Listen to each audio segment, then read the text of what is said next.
I wanted to do a spy film. And I was really interested in the psychology of what it must have been like to be a spy on the ground.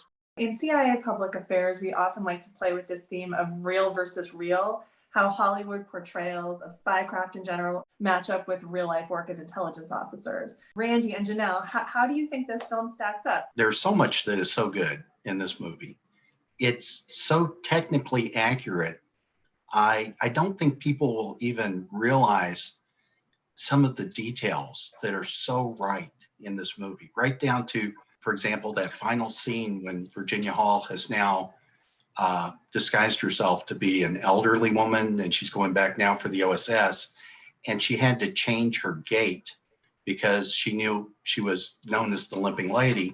And so she developed this gait as if she had arthritis of the hips.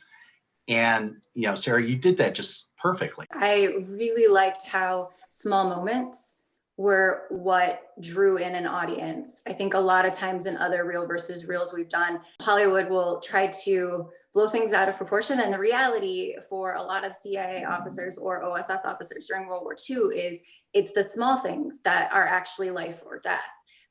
Something as small as her accent not being necessarily right for a specific region. What Virginia Hall had to deal with day in, day out, and what she accomplished, like, is just incredible to me. She did name her wooden leg Cuthbert.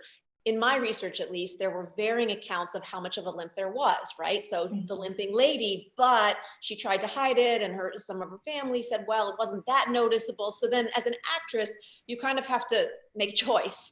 And so what I decided to do was, in my view, underplay it versus overplay it until that last scene when she's the older woman with the shuffle.